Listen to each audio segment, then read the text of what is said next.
Good afternoon, all of you. In last practical, we discussed about the experiment number 23, in that the synthesis of benzoic acid from benzamide. Okay. Now, experiment number 24, to synthesize phenyl benzoate from phenol. Phenyl benzoate from phenol, and find out its percentage yield and its melting point.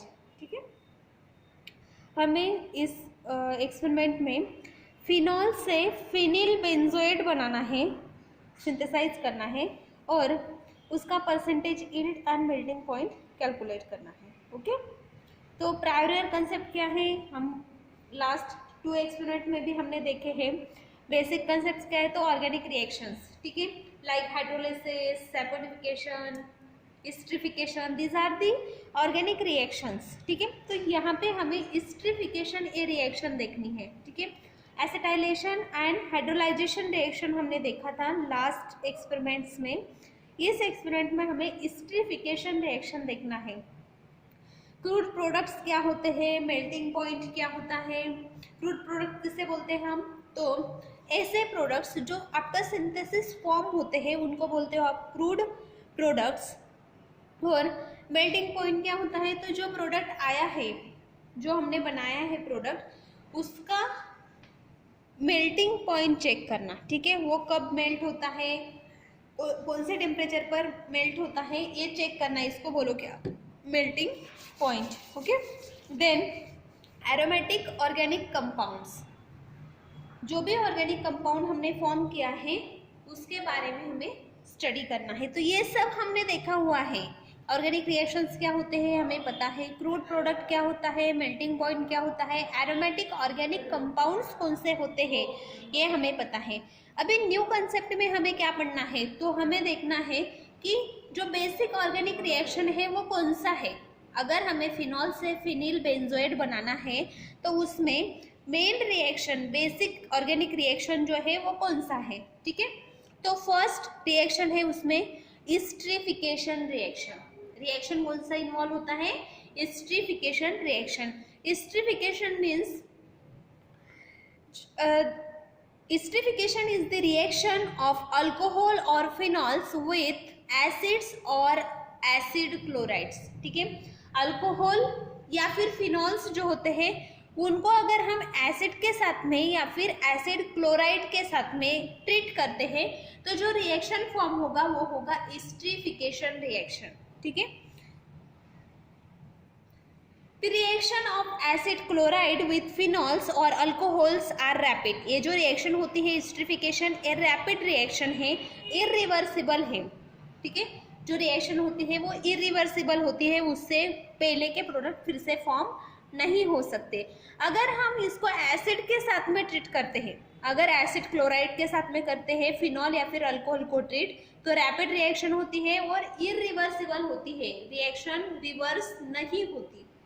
और अगर हम वही reaction acid के साथ करते हैं, like alcohol और phenol लिया हमने और उसको एसिड के साथ ट्रीट किया, तो जो रिएक्शन होगी वो वो रिएक्शन रिवर्सिबल होगी और स्लो होगी. समझ में आ रहा है क्या बोल रही हूँ. लाइक एसिड क्लोराइड के साथ में अगर हम रिएक्शन करते हैं फिनॉल या फिर अल्कोहल का, तो वो रैपिड रिएक्शन होती है और इरिवर्सिबल होती है. रिएक्शन से फिर से हमें एसिड क्लोराइड और फिनॉल अल्कोहल नहीं मिल सकते. ठीक है, लेकिन वही रिएक्शन अगर हम एसिड के साथ में करते हैं, लाइक अल्कोहल और फिनॉल्स हमने लिया और उसको एसिड के साथ में ट्रीट किया, तो जो रिएक्शन होगी वो रिवर्सिबल होगी. मीन्स उससे हमें फिर से एसिड और अल्कोहल मिल सकते हैं. और रिएक्शन कैसे होगी, तो स्लो होगी. ठीक है, slow reaction. The reaction of the aromatic acid chloride with alcohol or phenol is carried out by using this Scotton-Bauman reactions.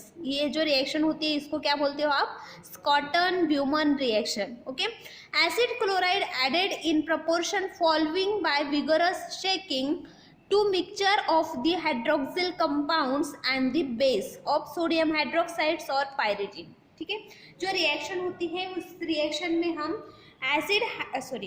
जो रिएक्शन हम करते हैं लाइक स्कॉटन ब्यूमन रिएक्शन, तो इस रिएक्शन में हम लास्ट स्टेज पे क्या ऐड करते हैं, तो बेस ऐड करते हैं like sodium hydroxide, potassium hydroxide, कोई भी बेस या फिर पायरिडीन, एक बेस हम ऐड करेंगे, ठीक है। वैसे तो इस रिएक्शन में जो बेस है या फिर जो भी sodium hydroxide, potassium hydroxide, pyridine, जो भी बेसिक कंपाउंड हम यूज़ कर रहे हैं उसका फंक्शन क्लियर नहीं है कि क्यों ऐड करते हैं, उसका क्या फंक्शन है। लेकिन वैसे तो हम जो एसिड हमने इसमें यूज़ किया है उसको न्यूट्रलाइज करने के लिए हम उसको ऐड करते हैं, ये हम कंसिडर करते हैं, ठीक है। और जो भी बेस होता है वो रिएक्शन को कैटालाइज करता है, रिएक्शन का रेट बढ़ाता है, रेट ऑफ रिएक्शन को क्या करता है, इंक्रीज करता है। These are the functions of the base added in the esterification reaction or Scotton-Bumans reaction. Okay. Now synthesis, पता है हमें synthesis क्या होता है, ऐसी एक प्रोसेस जिसमें एक new product, unique product form होता है, और जो यूनिक प्रोडक्ट फॉर्म हुआ है उसका molecular formula, structural formula, molecular weight, melting point, सब कुछ अलग होता है और वो एक अलग रिएक्शन हमें देता है, ठीक है। देन प्यूरिफिकेशन क्या होता है, जो प्रोडक्ट फॉर्म हुआ है आफ्टर सिंथेसिस उसको प्यूरिफाई करना है, ठीक है। वो कौन से फॉर्म में है, क्रूड फॉर्म में है, तो हम क्या करेंगे, उसको प्यूरिफाई करेंगे। तो प्यूरिफिकेशन के लिए हम क्या कर सकते हैं, तो प्यूरिफिकेशन करना मीन्स उसमें से जो भी इम्प्योरिटीज है उसको निकालना, ठीक है। जो भी क्रूड ड्रग है उसमें कुछ तो भी इम्प्योरिटीज होंगी, कुछ तो भी प्रोडक्ट होंगे, तो वो जो इम्प्योरिटीज है उसको निकालना मीन्स प्यूरिफिकेशन करना, ठीक है। तो प्यूरिफिकेशन के लिए हम रिक्रिस्टलाइजेशन कर सकते हैं, वॉशिंग कर सकते हैं, ड्राइंग कर सकते हैं एक स्पेसिफिक टेम्परेचर पर, जिससे स्पेसिफिक टेम्परेचर पर और स्पेसिफिक टाइम के लिए, जिससे क्या होगा, तो जो भी प्रोडक्ट है हमारा, जो भी क्रूड ड्रग है उसमें से जो भी इम्प्योरिटीज है वो क्या हो जाएगी, उसमें से बर्न हो जाएगी या फिर जो भी इम्प्योरिटीज है वो निकल जाएगी। इसके लिए हम क्या क्या कर सकते हैं, रिक्रिस्टलाइजेशन कर सकते हैं, वॉश कर सकते हैं, प्रोडक्ट को वॉशिंग कर सकते हैं, ड्राइंग कर सकते हैं एक स्पेसिफिक टेम्परेचर या फिर स्पेसिफिक टाइम के लिए, और इसके लिए हम बर्चनस फनेल असेंबली यूज कर सकते हैं for the purification purpose. Okay, now next point is recrystallisation. अगर हमें रिक्रिस्टलाइजेशन करना है, प्यूरिफिकेशन करना है प्रोडक्ट का, तो हम वो कैसे करेंगे, ठीक है। तो जो भी प्रोडक्ट फॉर्म हुआ है, जो भी प्रोडक्ट हमने सिंथेसाइज किया है, उस प्रोडक्ट को हम एक स्पेसिफिक सॉल्वेंट के साथ में लेंगे, ठीक है। सॉल्वेंट के साथ में उसको डिजोल्व करेंगे सॉल्वेंट में और हीट करेंगे, ठीक है। थोड़ी सी हीट कर सकते हैं, अगर वो डिजोल्व नहीं हो रहा है तो हीटिंग करके हम उसको डिजोल्व करेंगे, कूल करेंगे, ठीक है। कूल होने के बाद में जो भी सैचुरेटेड सॉल्यूशन हमने बनाया था, मीन्स हमने प्रोडक्ट लिया, प्रोडक्ट को एक स्पेसिफिक सॉल्वेंट में डिजोल्व किया और हीट किया, ठीक है। फिर कूल होने के बाद में उसमें क्रिस्टल्स जमा होते हैं, तो वो क्रिस्टल्स किसके होते हैं, तो प्योर कंपाउंड के होते हैं। जो भी इम्प्योरिटीज होती है वो सब सॉल्वेंट में डिजोल्व हो जाती है, और जो हमारा प्योर प्रोडक्ट होता है वो हमें रिक्रिस्टलाइज फॉर्म में मिलता है, क्रिस्टलाइज फॉर्म में मिलता है, ठीक है। देन यील्ड, और क्या कंसेप्ट है इसमें, तो यील्ड, ठीक है। तो यील्ड क्या होता है, तो आफ्टर सिंथेसिस होने के बाद में हमें दो यील्ड मिलते हैं, थ्योरेटिकल यील्ड और प्रैक्टिकल यील्ड, ठीक है। और थर्ड हम कैलकुलेट करते हैं, उसे बोलते हैं हम परसेंटेज यील्ड, ठीक है। उसको क्या बोलोगे आप, परसेंटेज यील्ड। एक कंसेप्ट भी हमें पता होनी चाहिए। तो यील्ड क्या होता है, तो जो प्रोडक्ट हमने फॉर्म किया है, जो प्रोडक्ट हमने बनाया है, उसमें हमने कुछ तो भी प्रोडक्ट्स यूज़ किए होंगे, लाइक 5 ग्राम हमने बेंजाइल फिनॉल ऐड किया है, देन 5 ग्राम हमने बेंजोइल क्लोराइड ऐड किया है, 10 ग्राम प्रोडक्ट हमने ऐड किया, और रिएक्शन होने के बाद में हमें सिर्फ 8 ग्राम जो भी नया प्रोडक्ट मिलने वाला था वो मिला है, ठीक है, फिनिल बेंजोएट मिला है। तो ये क्या हुआ, 8 ग्राम, उसका प्रैक्टिकल यील्ड हुआ कि प्रैक्टिकल परफॉर्म होने के बाद में, एक्सपेरिमेंट परफॉर्म होने के बाद में कितना प्रोडक्ट फॉर्म हुआ है, ठीक है। और थ्योरेटिकल यील्ड क्या होता है, तो थ्योरेटिकल यील्ड को हम 100% यील्ड बोल सकते हैं। थ्योरेटिकल यील्ड को हम क्या बोल सकते हैं, 100% यील्ड। लाइक जितना प्रोडक्ट हमने यूज़ किया था उसको हम कैलकुलेट करेंगे। अगर हमने 5 ग्राम फिनॉल ऐड किया था और 5 ग्राम बेंजोइल क्लोराइड ऐड किया था, तो हम क्या बोलेंगे कि यील्ड कितना मिलना चाहिए हमें, 10 ग्राम यील्ड आना चाहिए। तो 10 ग्राम क्या हुआ, 100% यील्ड, थेरोटिकल यील्ड, जो हमने थेरोटिकली कैलकुलेट किया है। ठीक है, ये हम कैसे कैलकुलेट करते हैं, थेरोटिकली कैलकुलेट करते हैं। प्रैक्टिकल यील्ड जो एक्चुअल वे करके हम लेते हैं उसको बोलते हैं। और परसेंटेज यील्ड क्या होता है, तो परसेंटेज यील्ड निकालने के लिए प्रैक्टिकल यील्ड और थेरोटिकल यील्ड दोनों हमें पता होने चाहिए। लाइक परसेंटेज यील्ड का फॉर्मूला होता है practical yield upon theoretical yield into 100। ठीक है, 100 के साथ हम उसको कंपेयर करेंगे। ठीक है, वो कैसे कैलकुलेट करेंगे वो हम आगे देखते हैं। नाउ नेक्स्ट पॉइंट आता है केमिकल रिएक्शन। ठीक है, तो इसमें जो एस्टरिफिकेशन रिएक्शन होती है वो कैसे होती है, या फिर हम कौन से प्रोडक्ट से कौन सा प्रोडक्ट बना रहे हैं। ठीक है, तो हमने क्या किया, हमने फिनॉल लिया। हमने कौन सी रिएक्शन है हमारी, हमें फिनिल बेंजोएट बनाना है। कौन से प्रोडक्ट से बनाना है, तो फिनॉल से बनाना है। ठीक है, और बेंजोइल क्लोराइड ये क्या है, एक एसिड क्लोराइड है। ये क्या है, एक एसिड क्लोराइड है। हमें पता है ये जो रिएक्शन होती है, लाइक अगर हम फिनॉल या फिर अल्कोहल लेते हैं और उसको एसिड क्लोराइड के साथ में ट्रीट करते हैं, तो जो रिएक्शन होती है वो इरिवर्सिबल होती है और फास्ट होती है। ठीक है, तो ये जो रिएक्शन है रैपिड रिएक्शन होगी।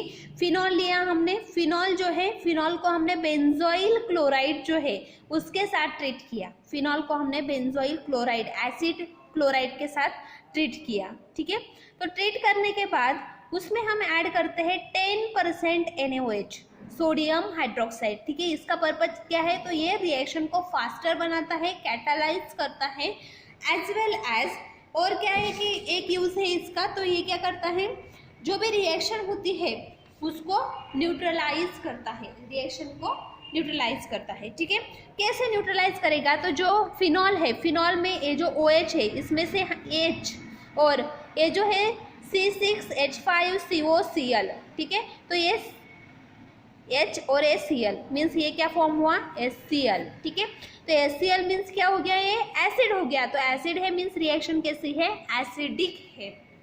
ठीक है, तो ये जो एसिडिक रिएक्शन है उसमें अगर हम 10% NaOH डालते हैं मीन्स स्ट्रॉन्ग बेस डाल रहे हैं, तो यहाँ पे क्या होगा, दोनों में न्यूट्रलाइजेशन फॉर्म होगा। और ये जो न्यूट्रलाइजेशन होगा इससे NaCl और H2O दो कंपाउंड्स फॉर्म होंगे, साल्ट और वाटर। और ये जो फिनॉल था यहाँ पे O बचा हुआ था, और ये जो प्रोडक्ट है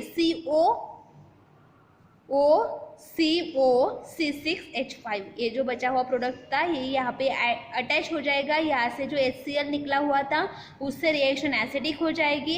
एसिडिक रिएक्शन हुई है तो उसमें हम बेस ऐड करेंगे। बेस और एसिड दोनों का क्या होगा, तो न्यूट्रलाइजेशन होगा। वो न्यूट्रलाइजेशन के बाद में हमें NaCl प्लस H2O दो कंपाउंड्स मिलेंगे। ठीक है, तो ये जो कंपाउंड फॉर्म हुआ ये क्या है, फिनिल बेंजोएट। जो फिनॉल था, फिनॉल का मोलिकुलर वेट था 94। मोलिकुलर वेट कितना था, 94। अभी जो कंपाउंड फॉर्म हुआ है फिनिल बेंजोएट उसका मोलिकुलर वेट कितना है, 198। ओके, नाउ हम स्टेप वाइज प्रोसीजर देखेंगे कि प्रोसीजर क्या है, कैसे फॉर्म होगा, कैसे सिंथेसिस होगा। ठीक है, तो हमें क्या करना है, 2 ग्राम ऑफ फिनॉल। ठीक है, अगर सॉलिड फॉर्म में है तो 2 ग्राम फिनॉल हम लेंगे, और अगर लिक्विड फॉर्म में है तो 2.5 ml लिक्विफाइड फिनॉल हम लेंगे। उसको हम 30 ml सोडियम हाइड्रोक्साइड सॉल्यूशन में ऐड करेंगे। ठीक है, और ये सब रिएक्शन हम किस में करेंगे, तो स्टॉपर्ड कोनिकल फ्लास्क में करेंगे। कहाँ पे करेंगे, स्टॉपर्ड कोनिकल फ्लास्क। स्टॉपर्ड कोनिकल फ्लास्क लेंगे, उसमें 100 ml हम सोडियम हाइड्रोक्साइड ऐड करेंगे। Sodium hydroxide solution 10%, sorry, स्टॉपर्ड conical flask लेंगे, उसमें हम 30 ml NaOH solution 10% NaOH solution add करेंगे, और उसमें 2.5 ml लिक्विफाइड फिनॉल या फिर 2 ग्राम फिनॉल, सॉलिड फिनॉल हम ऐड करेंगे। और वो जो रिएक्शन मिक्सचर है उसमें हम फिर से बेंजोइल क्लोराइड ऐड करेंगे 4 ml बेंजोइल क्लोराइड।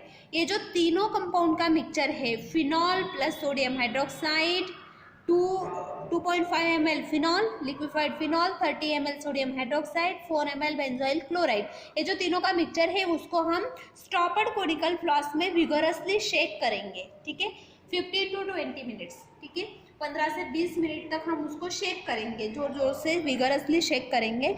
फिर बाद में जो उसमें एक कंपाउंड फॉर्म होगा, ठीक है, उसमें क्या होगा, एक प्रेसिपिटेट फॉर्म होगा, कंपाउंड फॉर्म होगा, उस कंपाउंड को हम फनेल से क्या कर लेंगे, वैक्यूम पंप पर फिल्टर कर लेंगे। फिल्टर करने के बाद में हम वाटर से उसको वॉश करेंगे, ठीक है, सिंपल वाटर जो होगा उससे हम उस प्रोडक्ट को वॉश कर लेंगे, ठीक है।